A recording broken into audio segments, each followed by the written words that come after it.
Meron daw laging kumakatok sa kanilang pintuan.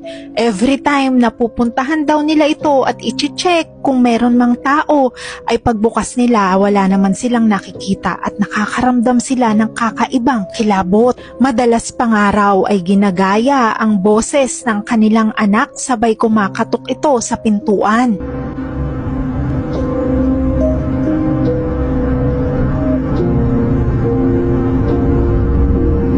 Pagkatapos nga ng pangyayaring ito ay binuksan nila agad ang ilaw at para bang narinig nila ang anak nila na tinatawag sila.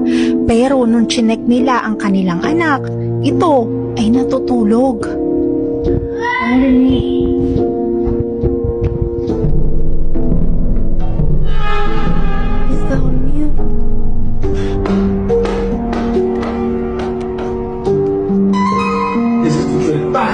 Uy, qué miedo.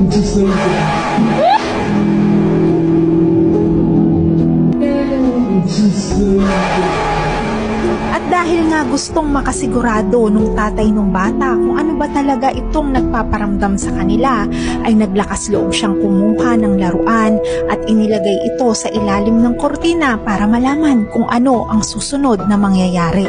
At eto na nga ang naganap.